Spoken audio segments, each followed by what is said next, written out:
Thank you for being here today, and thank you, Gerhard, for agreeing to do the talk today. We're very pleased to have, and apologies for the mispronunciation, but to have Dr. Gerhard Kristandl today talking about assessments before and after AI. Gerhard is a National Teaching Fellow from Advanced HE. He works as an Associate Professor of Accounting and Technology Enhanced Learning at the University of Greenwich. And prior to this, he has worked in other countries, so not just the UK, but also Canada and Austria. He began his career at the Vienna University of Economics and Business, where he completed his PhD and he worked as a teaching fellow. Then he moved on to industry, and he joined the University of Greenwich in 2010. He is an advocate for generative AI in higher education, and he has disseminated lots of videos on his YouTube channel, which I will put a link onto the chat. And as I've mentioned today, he will be talking to us about assessments before and after GAI. So without further ado, thank you, Gerhard, and we look forward to your session. Thank you very much, Melissa. So hopefully everybody can hear me, and to prove that I'm human, I put a little disclaimer here on the bottom that I'm not an AI avatar. So I'm gonna share my screen so you see my slides, and hopefully you can see those slides well. Thank you again. A good afternoon, everyone. Thanks for joining us today. My name, as Melissa already said, and well pronounced, is Gerhard Kristandl from the University of Greenwich, and I'm your generative human intelligence today. I'm very happy to be speaking with you about generative AI in teaching and learning practice with a focus on assessments.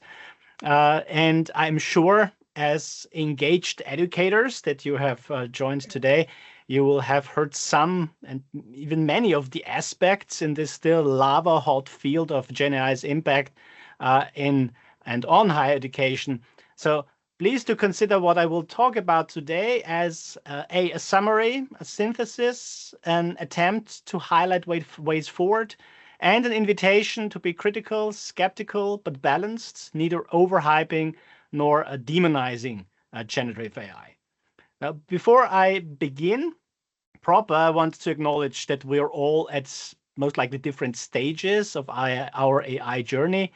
Some of you might be very enthusiastic early adopters. Others might be cautiously exploring. Others may be concerned about its implications, and quite rightly so. And some even outright rejecting this already ubiquitous technology. Now, wherever you are in that spectrum, your view is valid. And my goal today is to provide you with some insights on how GenAI is reshaping assessment practices in higher education and what that may mean for us as educators. So what we are experiencing since, well, November 2022, I think can be described in oh so many words: the rapid pace of these AI tropes you find on LinkedIn that usually come up. Let me try another one: an ongoing sea change in higher education.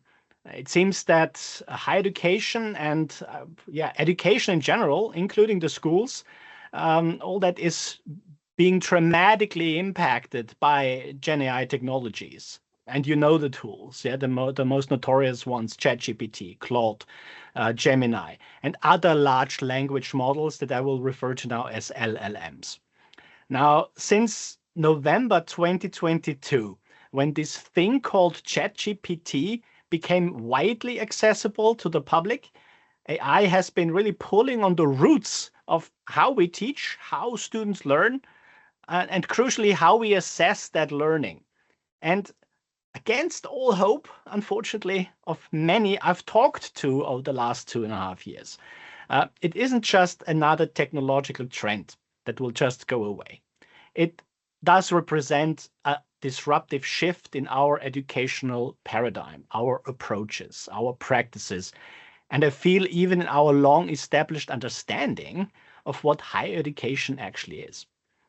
And we could easily talk about tons of factors and aspects in that context.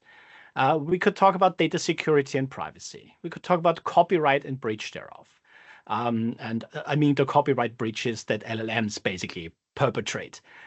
Job replacement and anxiety thereof, general technological anxiety, and a general feeling of being overwhelmed by the sheer force this has to stay within the ocean and maritime lingo here that has washed across society. And my focus today is particularly on assessment in that context. And that's, I feel, many educators are feeling the most immediate impact. And the questions, there's many questions, tons of questions. And one of them definitely, how do we effectively evaluate student learning when AI can generate sophisticated responses that are good enough to pass our traditional assessment methods? But I also want to emphasize before we proceed that within these challenges, I am a big believer in that there are significant opportunities to pull us out of a certain, dare I say it, and maybe it's a provocation, a certain inertia and complacency. So in discussions, I heard sentences like, but I've been using the same assessment for years. And maybe we should be starting to consider, or maybe we already do that, the chance and opportunity to innovate and reinvent ourselves even. And by navigating these, again, in the lingo of Greenwich Maritime, to navigate these choppy and stormy waters, we can start to discover new possibilities that might actually improve our teaching and assessment practices. Now, let's start to address, or by addressing that elephant in the room. Is generative AI an existential threat to traditional assessment methods? This is probably a bit strongly worded, but it's what I was actually told in many discussions in the past.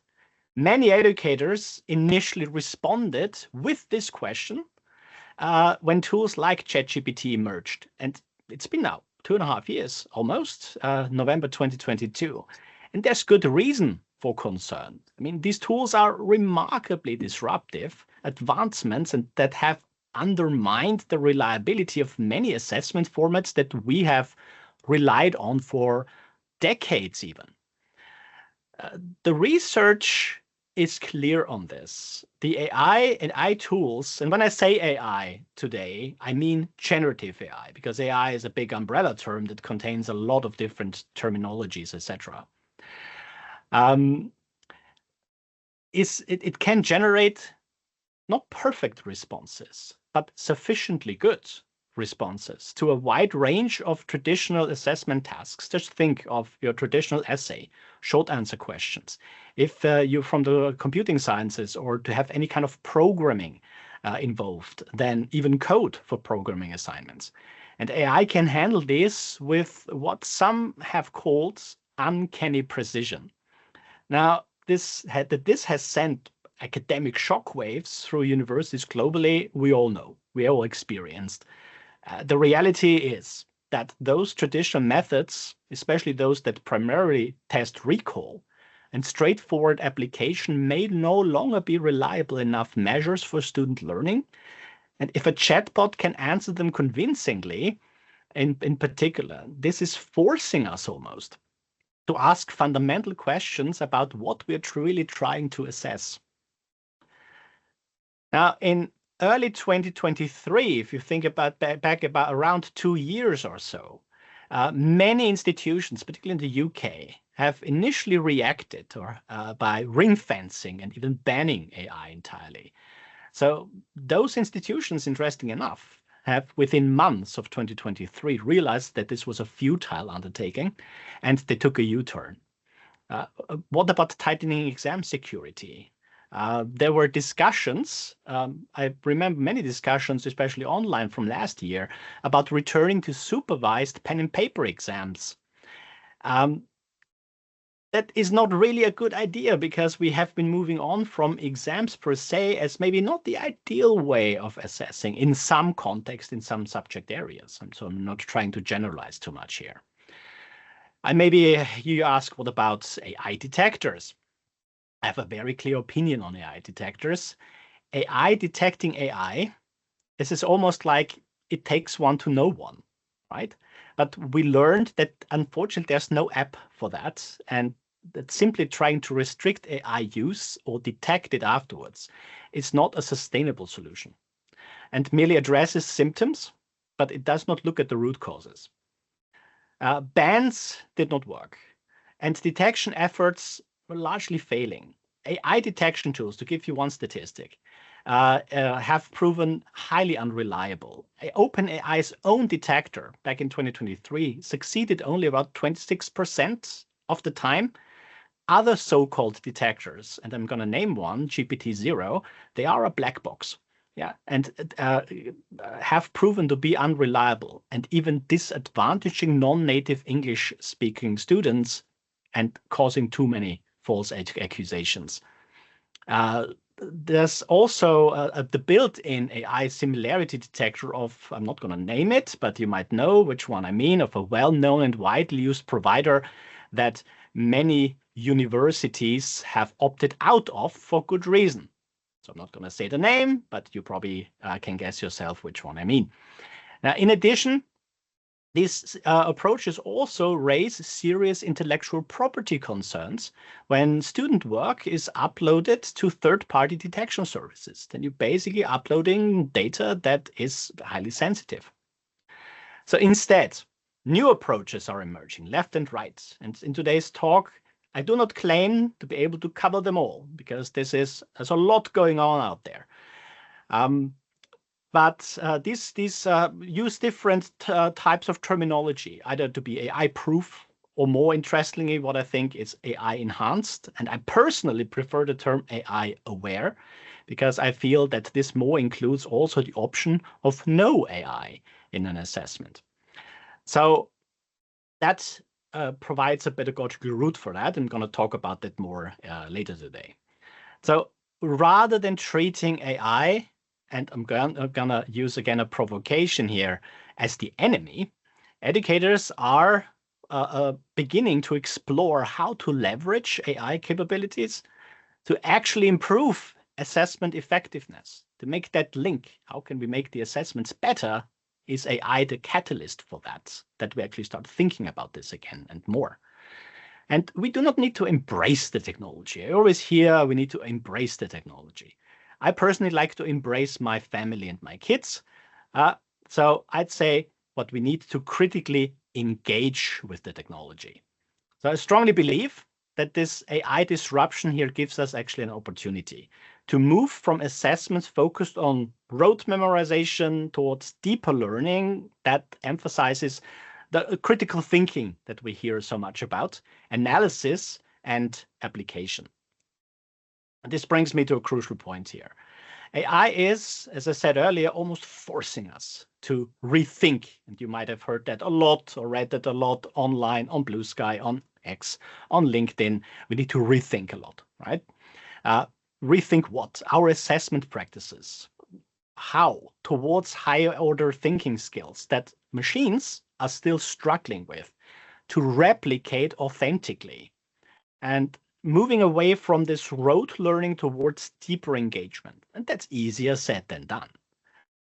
What we need to target in the mid to long run, so not tomorrow, yeah, because that's a big ask, but we need to target those so-called higher order skills, the analysis, the synthesis, the judgment, because these are human strengths, innate human strengths that AI still struggles to demonstrate convincingly, especially when tied to novel original contexts that the models are not trained on.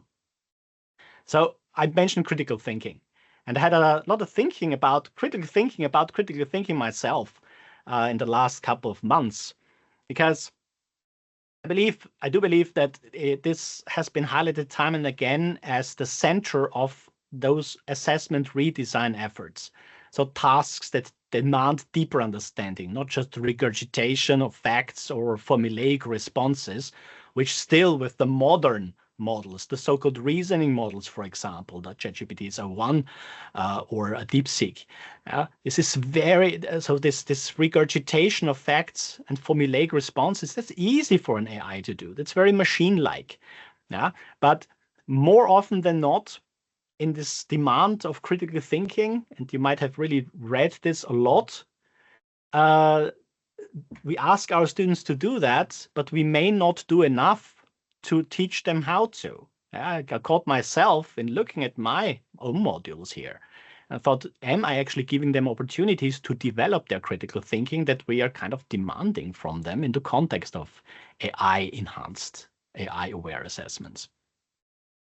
So perhaps more importantly, again, this moment in time, the last 2.5 years, they invite us to refocus back on our core purpose of our assessments. We need to ask, what are we truly trying to measure? Are we assessing what matters most for student learning and development? And I mean our own students for that. You know, you're the subject matter experts in your field. You know what that should mean in your subject field, in your context. So if an assessment can be easily completed by an AI in its current state, then, and that's what I've done with my assessments, its educational value may need to be questioned. And I questioned the educational value of many of my assessments, and hopefully if enough time at the end, I'm going to show you the before and the after of one of my assessments. So I propose we should move away from simply policing AI usage and instead redesign assessments to emphasize what students are meant to learn, including or excluding AI. It's a general statement, yeah? To refocus on that and think, are our assessments still doing their jobs? I concur fully with, I want to name one researcher here, Philip Dawson, that you might have heard of before. He argues that focusing on assessment validity rather than solely on preventing cheating is crucial, especially with AI in the mix. Authentic assessments, you hear those a lot as the panacea for addressing AI in assessments. That measure intended learning outcomes and encourage genuine engagement rather than simply trying to restrict tool usage. They can help realign our practices with genuine learning objectives rather than arbitrary conventions. And that means back to the roots. And I do not mean back to the past with that. So trying to make the point here that maybe this is an opportunity to, again, for us to think again about our assessments that we have been using. Are they still assessing what we want to assess the students on? So let's get a bit more practical now from across the field. A little bit of a whistle-stop tour. Designing AI-aware assessments. And you might want to call them AI-enhanced and AI-proof. For me, AI-proof is a bit preventive. I'd like to call them more like enhanced means that you kind of have to use it in there, but I'd really like to explicitly include the option that you have pedagogically good reasons, strong reasons, not to include AI at all. So that's why I'm kind of a fan of the term AI-aware. So what does that actually look like? So I'll share several strategies over the next couple of slides with you. And I'm sure, I've seen Tat in the chat that he's very much aware of most of these, so will not be very new to him. So first, instead of banning AI outright, consider deploying or restricting it with clear rules. Many educators now allow, and some even require students to use GenAI in assignments. I'm one of those, but under very transparent, clear guidelines. This means establishing very clear expectations on responsible usage and proper attribution. Because I found, also from anecdotal evidence from colleagues, that very often students used a chatbot because they did not get any clear guidance what's permitted and how much of it, and if at all, and how. Yeah, and then they're traipsing into these areas where they get into trouble. And then they're accused of using AI for cheating.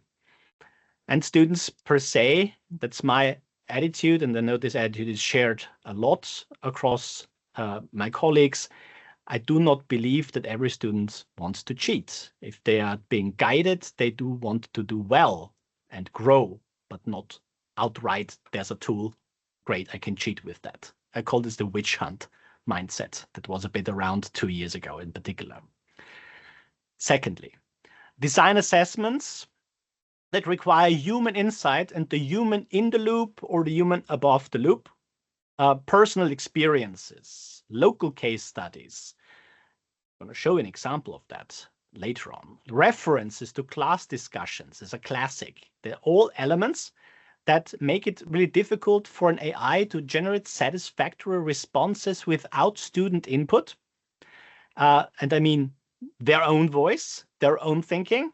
And it even enables, as I found, student co-creation. Yeah, so if you're going into that area, student co-creation is a great gate opener for that. And also, if it's closer to their home, yeah, if it's more personal, if it's relevant, it makes it relevant to them and more interesting. One example I can give you here is Monash University that has advised their educators to modify the generic essay questions to require personalized application, since the likes of ChatGPT are still fairly weak at incorporating personal context or class-specific nuances. Third, consider using AI itself as a subject of critique. So I know that Tad is doing that. I'm aware of his great YouTube videos. And an approach I've used with my own students in both teaching and assessments is to have students use AI and then critically evaluate its output. I have applied this myself now the last 2-ish years. You're blushing, good. The human intelligence. So I've used such approaches myself a lot over the last 2 years. I'm trialing a lot and then find out what works and what doesn't work with my students. So things like pair and share, or confirm or cope with consequences. And these are approaches and little exercises where students can evaluate AI responses critically and present their findings. If you're interested in finding out more about those, please do get in touch after today. And I can point you at some resources or show you how these kind of things work. Fourth, maintain academic integrity. Of course, it's very much front and center to what we do in assessments, but rather through structured and surveillance. So rather than relying on detection software, incorporate oral components, hyperspecific prompts, multimodal approaches tied to maybe current events or niche data sets if you use those in your class.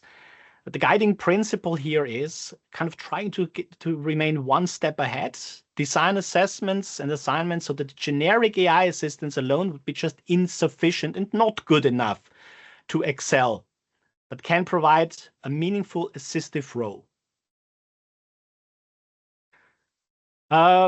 Continuing with those AI strategies or strategies for AI-aware assessments, developing AI literacy. You've heard that one, I'm sure, as well. Left and right, we need to develop the AI literacy of ourselves and the students. This is becoming essential. Many institutions, mine included, are launching GenAI literacy modules that cover how generative AI works, its strengths, its limitations, and how to use it responsibly and, well, ethically in that context. The importance here I find is that such training needs to be institutionalized, top down, and we can then try to and start to confidently apply AI as a problem-oriented tool, because we and consequently the students can start understanding how to use it ethically and meaningfully in their own contexts. So, in that context further, it is important to define AI permissibility clearly. And I do this for each assessment task that I have. And each assessment, I tailor this clearly to my assessment, what is permissible use, with a pedagogical reason that I tell the students why and why is it not allowed in other places. Now, this clarity I found, now from my own experience, help students understand the boundaries and expectations, clearly manage expectations, clearly outline expectations. Some assignments, and I want to explicitly include this, I do not want to make the impression that this is here that you have to use AI or have to tie it in. Some assignments might prohibit AI use entirely. Others may allow it for very specific parts of the assignment, and some might require it as a part of the entire learning process. Whatever you decide, and I will point to about a couple of tools later on in this talk that you can use to guide you in thinking about that, whatever you decide, because you decide, communicate it explicitly in your assignment guidelines. Critical evaluation tasks and creating those. I mentioned those before. I will mention them several times today, so be prepared for that. I will repeat myself. Is a very effective strategy. So that means when students, for instance, critique and look at and evaluate AI output, clearly identify the strengths, the biases, not only to teach them to be critical consumers, and I know it's an awful word in the learning context today, but consumers of AI-generated content, not be that, but also deepen their own understanding of the subject matter as they evaluate accuracy and completeness, be that in business studies, be that in the humanities, be that in the computer sciences. Perhaps most importantly, though, we do need to emphasize the learning process more, rather than just that final product. And this can include staged submissions, reflections where students document their progress, thinking over time. I'm going to talk more about that now because I'm a big believer in making the process, evaluating the process, as well as the final output. Before we get to that, a little bit more that will be useful to understand what can you include in the process and not just the final output. A few more strategies. Consider alternative formats depending on your class size, what is feasible, what is practical, that can be particularly effective in that, I'm using an AI trope now, again, age of AI. Consider things like oral presentation, even short ones, class debates, simulations that require real-time engagement and demonstration of skills that AI can still not easily replicate. And I doubt it will be good in replicating those bits and pieces well. In future, at least in the next couple of years. I might be wrong. This might not age well, what I'm saying right now. But things that your students need in their academic and their later on professional lives. These formats, these multimodes and multimodal approaches, they often showcase student understanding in ways that purely written assignments might not be able to do. So consider those. Depending on your students, your subject area, your class sizes, what is practical if you can involve these. Contextualizing topics. I mentioned this earlier, and I can show an example how I did that in one of my assessments, to their local environments, or rapidly evolving subjects. Again, apologies for using another AI trope here, rapidly evolving. You see that left and right. But AI's knowledge has cutoff dates. Yeah, and this is getting better, for want of a better word, with the internet connection of ChatGPT. Now Claude has also internet connection, at least in the US, I believe. But assignments focused on current cases, local cases, they naturally require students to go beyond what AI can provide. Yeah, and again, read up on the co-creation literature and think about that too. Maybe there's a good gateway into that area to have students co-create with you.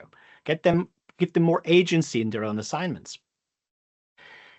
So, for example, another example, you could ask your students to solve a complex problem, both with and without AI assistance, and reflect on the differences in the process in the outcome.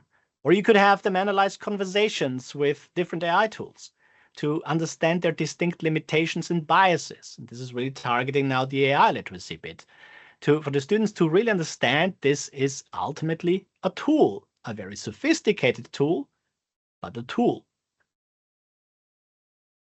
So I mentioned earlier one of those approaches that I have really signed up to myself because it incredibly improved my assignments. Also, the students think so too. So it's not just me being happy with my assignments, it's the students as well.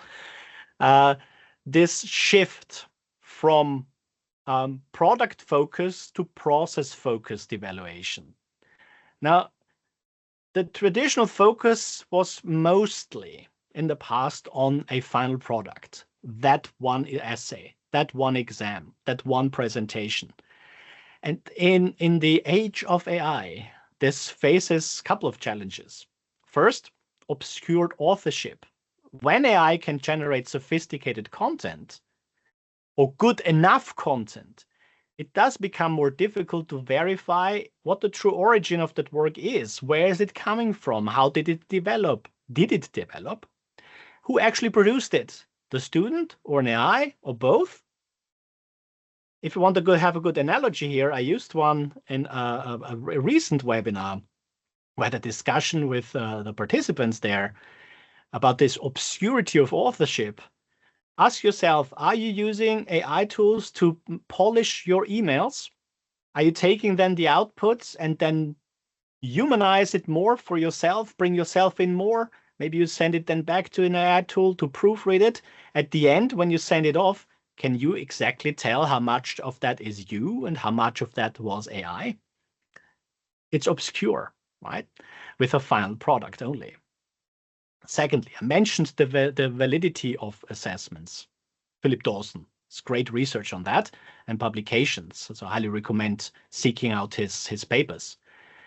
This product focus, so one final artifact, one final output at the end, this undermines the validity of the assessments.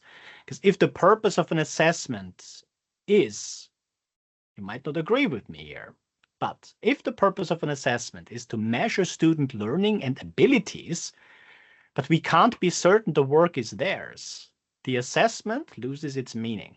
It's just a tick box. Third, a product-only focus can actually discourage deep learning. So when the grade or mark depends entirely on one final submission, the students might actually be incentivized to use whatever tools, including or excluding AI, whatever tools they can leverage, they might be incentivized to use those tools rather than engage with this intellectual struggle that we want them to engage in that leads to genuine understanding. And fourth, evaluating only final submissions means we actually lose out ourselves on very valuable opportunities to formative feedback in the learning process.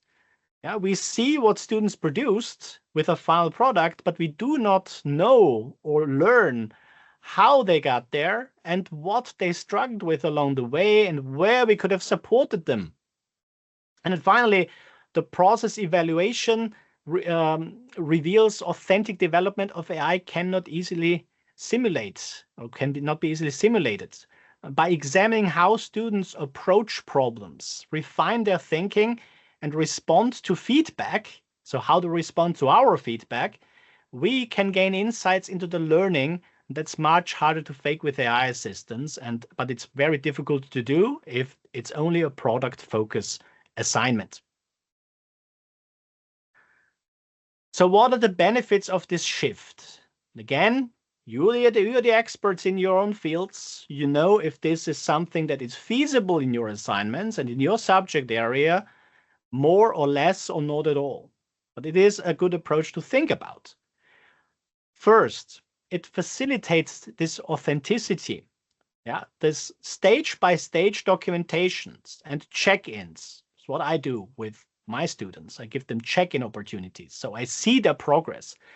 And this is not for me to police them, but to support them on their learning journey. And this makes outsourcing this to AI, if anybody would consider it, without revealing gaps in the process, very difficult. Because students so those students who would want to cheat, yeah, not saying that the students per se as a cohort, as an entity, want to cheat, but those that might think about that, it would be very difficult to fabricate the entire learning journey. I'm not saying it's impossible, but it would be very difficult, much more challenging than just submitting an AI-generated final product. Secondly, here, it measures deeper learning, this process focus, by revealing the cognitive strategies and the critical thinking pathways. So how our students think and approach problems and steps towards a solution of a problem that would otherwise remain invisible. We can reveal that by making the process explicit. We can see how our students approach problems, what resources they consult, how they synthesize information, how they think about it, how they structure it, how they refine their thinking over time, how they learn, and how we can support them where and when needed. Third, it promotes skill development by creating opportunities for iterative practice and productive failure cycles. I like that term. Why? Because it allows students to make mistakes, and students learn that mistakes and revisions are valuable parts of learning. And I very often feel that we do not allow them enough to fail and learn from that. It's this one or all kind of approach.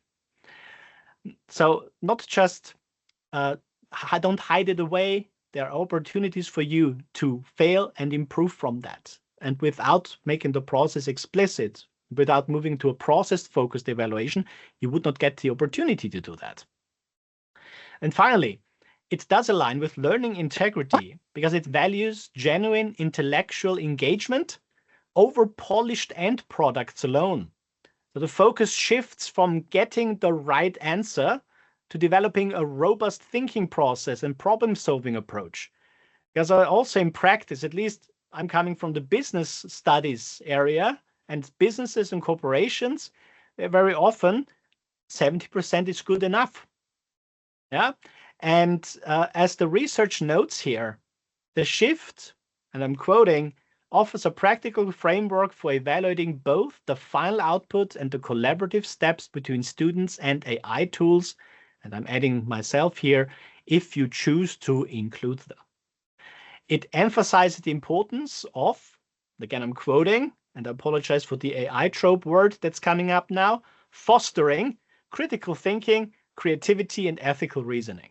This ensures that if AI is used, it's used in a way that enhances learning rather than replaces it. So far, so good. So here's a couple of strategies that pick up on some of the things already mentioned, but repackage that a little bit. Scaffolded submissions, for example, involve breaking these larger assessments into connected stages, steps, process steps that capture different aspects of the learning process and make it explicit. Has the big advantage for the students that they also learn how do I get to this final product? How do I get to this final artifact? What are the steps I need to cover and learn about in order to get there? Very often they don't know that. So rather than one big paper due at the end, instructors break the tasks into proposal. For instance, if it's an essay, proposal, outline, first draft, peer review, revision, final draft, and reflection. Each stage can be assessed formatively. Stage can lead into a summative overall assessment. That's a choice. It's a pedagogical choice that you have to take here, with feedback given and sometimes counted toward the grade. Reflective portfolios allow students to show their intellectual growth through curated work over time. They give you a nice reflective portfolio about their process and this final artifact. And this might include drafts, sketches, brainstorming notes, along with reflections alongside that learning journey. This approach is inherently very individual, very individualized, and it can demonstrate growth in ways that AI cannot really fake. And it also would be very difficult to see all of this, the whole learning process, if you're just focusing on that product only at the end. So students would be asked here to document workflows, showing AI interactions clearly if they use them or where you advise them to use it, if that's your choice, your pedagogical choice. Students might write or present commentary on how their understanding has changed from draft to draft and how they applied instructor feedback. They can demonstrate their learning gains as a static one-shot submission would not be able to do that. Oral components, where students must explain or defend their work in live discussions. Now here very often, okay, have the students reflect on their interaction with an AI tool. Say, okay, but they could just ask an AI tool to write the reflection for them. Well, have it as like mini presentations where they need to defend that in class, 3-minute presentations, 5-minute presentations. Of course, will depend on the size of your classes, how practical that is in reality for your context. But these are a couple of ideas here that if you implement some of these strategies, then we can move towards maintaining those standards, those rigorous academic standards, since cheating on every step would be exceedingly difficult and would require a lot of input for not a lot of output, but also better enabling us to actually support the students because we get insight into their learning journey, into the learning process. So, I mentioned earlier a couple of frameworks that might help you think about these things in a more structured manner. Now, these are I've picked 2 frameworks here that I have applied myself. At one point, not knowing that they existed, and then I saw them and said, great, there's a framework that confirms what I've been doing. You might have heard of those already because they're quite widely used. One is the AI assessment scale, the IAS. One of the authors is Leon Furs from, I think he's at Deakin University, if I'm not mistaken.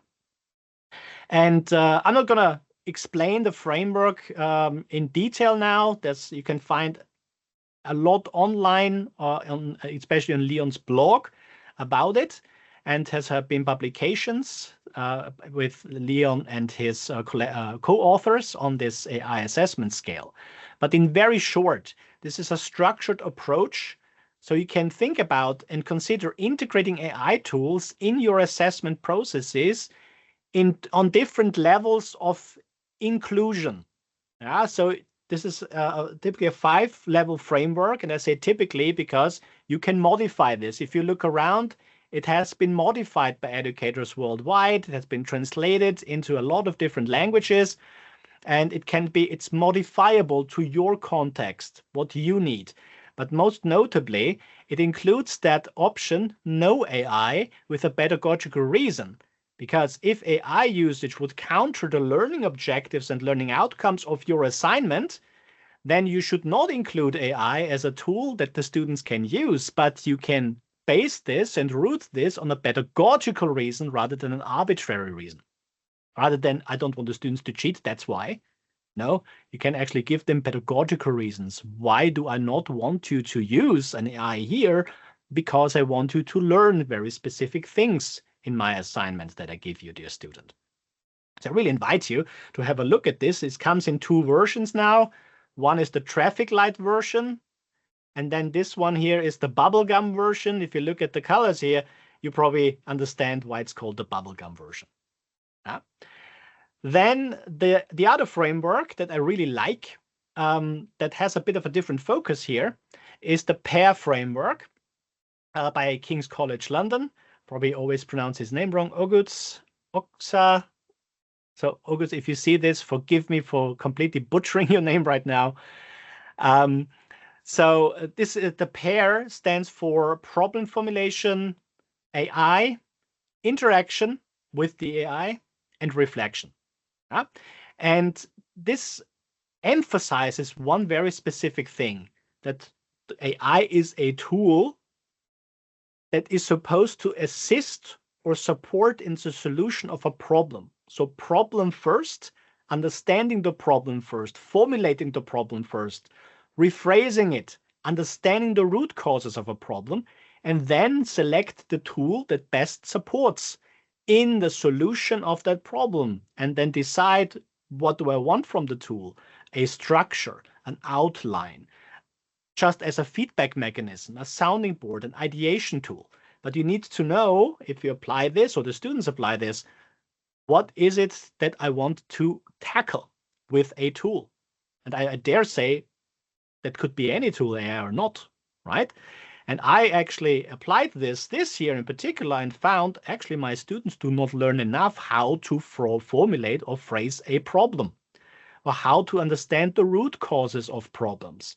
I found it out this year when I used this framework, like really it made it really explicit to me how important it is that I give my students tools and instructions and guidance. How do you approach problem formulation? And then you decide problem, tool, interaction, and reflect if that worked.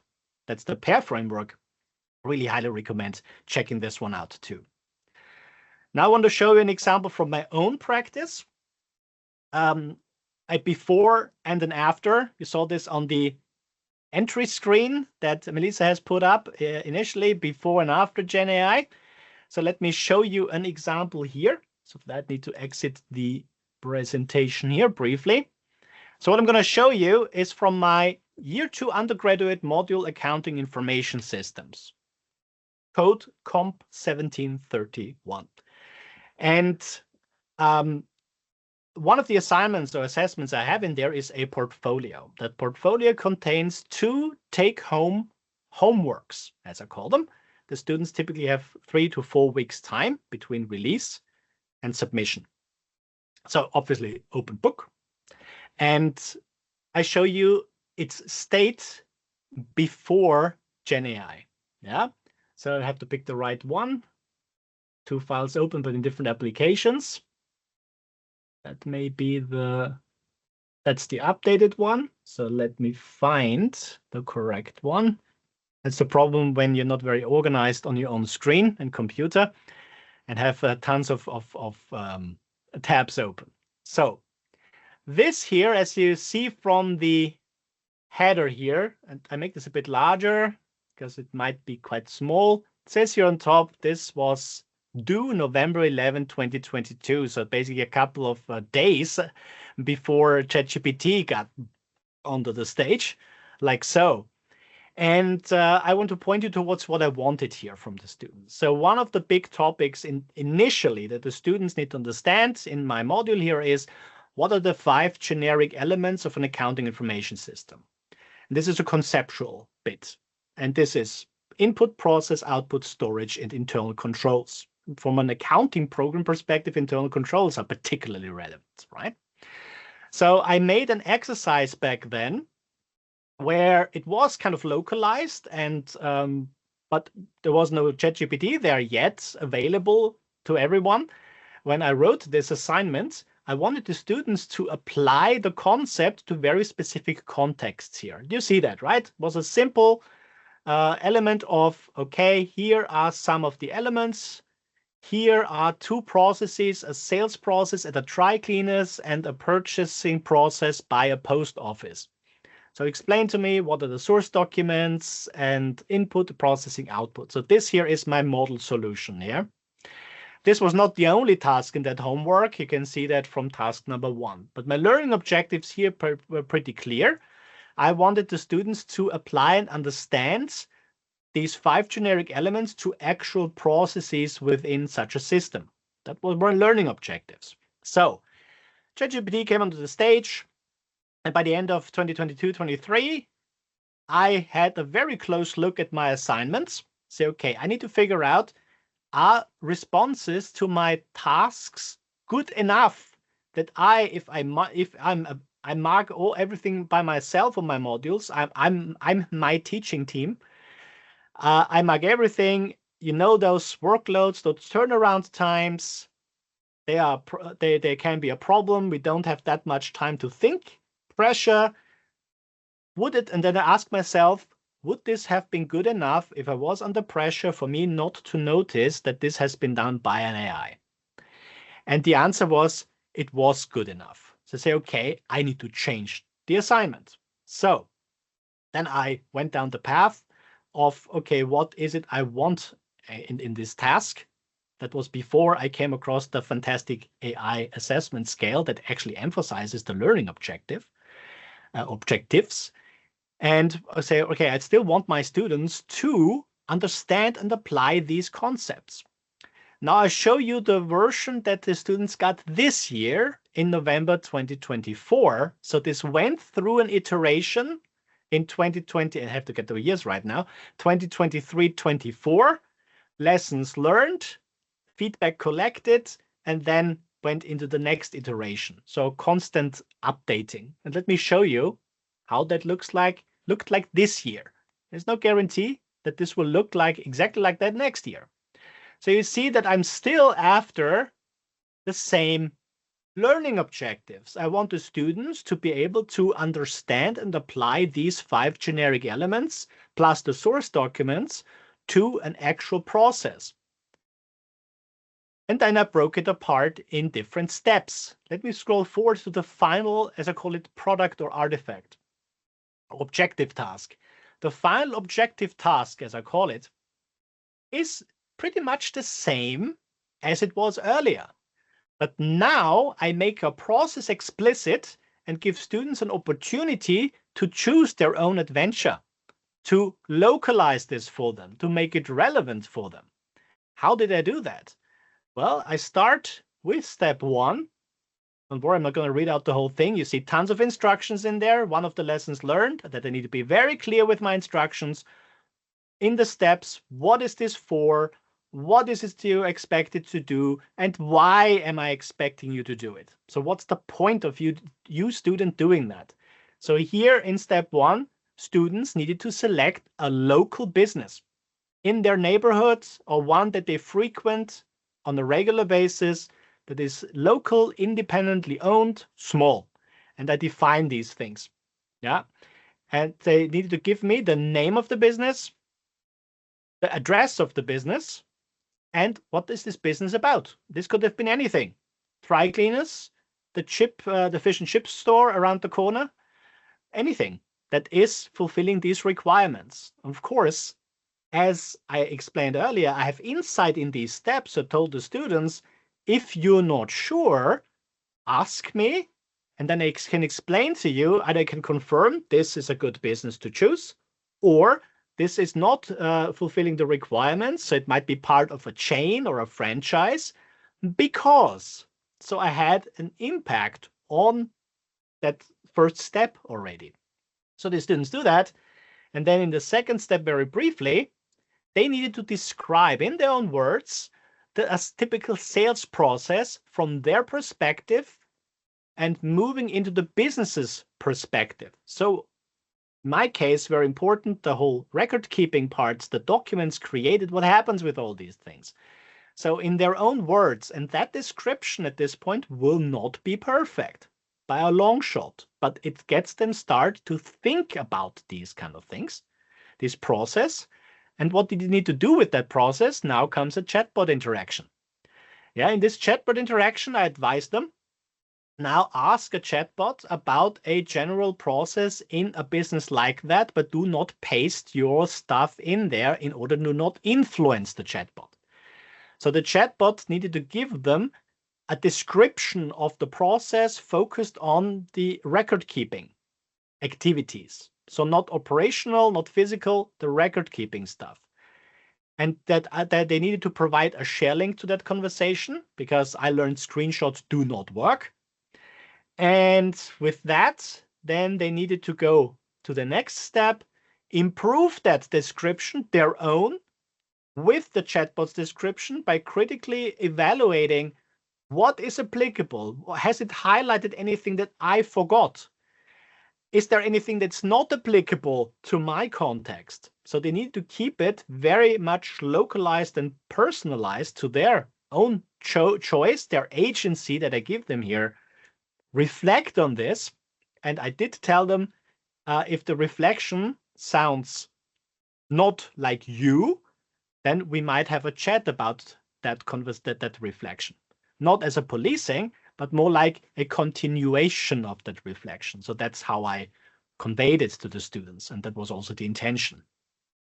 And then finally, they needed to draw a so-called DFD. So for those of you who do not are not into process charting, DFD stands for data flow diagrams, and the students needed to draw a data flow diagram based on their improved process description that we covered in class, that we learned how to write this description in a specific style that emphasizes who is doing what.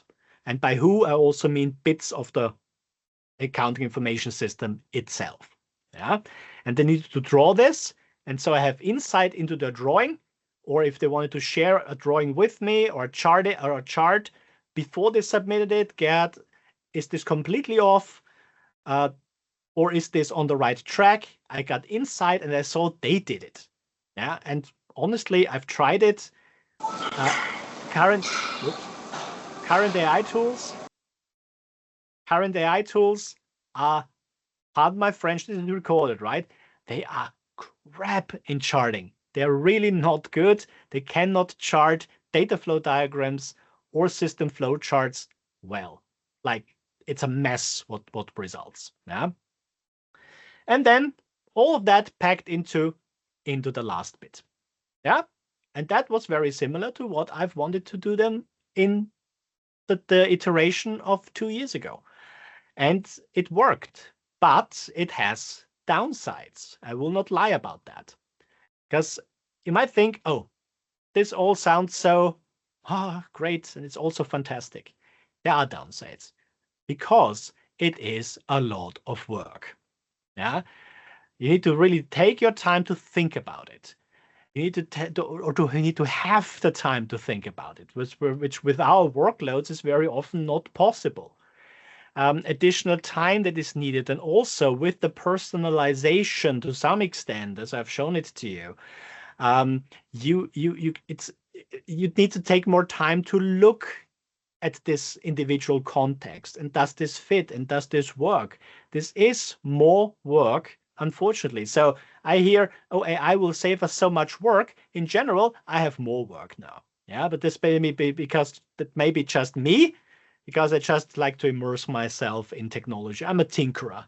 I like playing with the tools, trying things. So maybe that's just me. So that's one thing. Then other things we need to consider. If we include AI to whatever extent, then we need to consider the digital divide, because there might be students with very limited access to the technology or less experience with digital tools.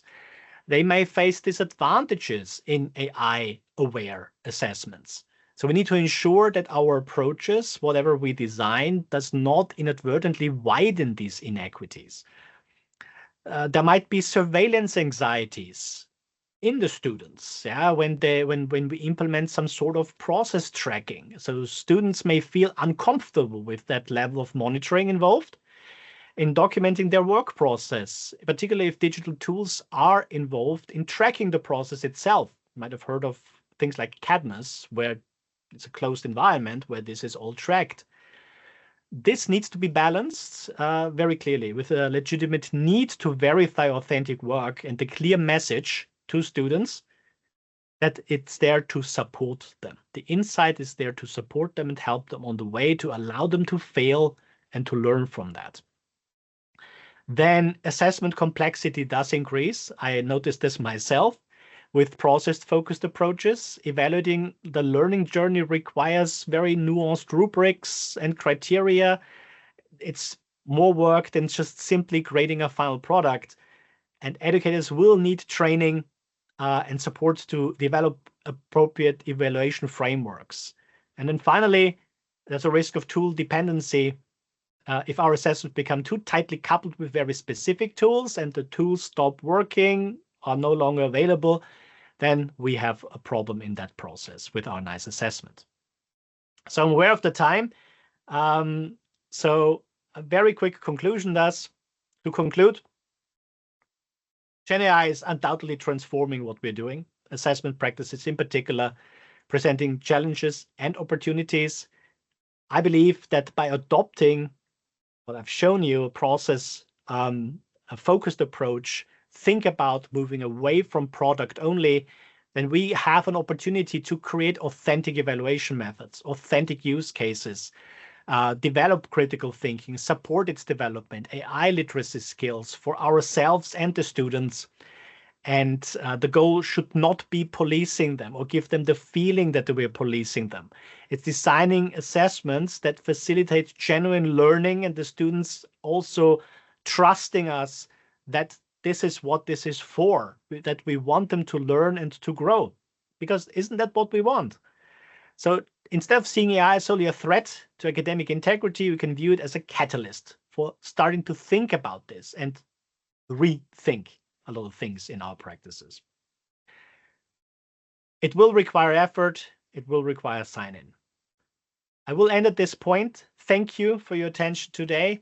I used it all up, so I stick around for questions if you have them. Thank you. Thank you very much. Thank you, Gerhard. Very interesting. I can see some.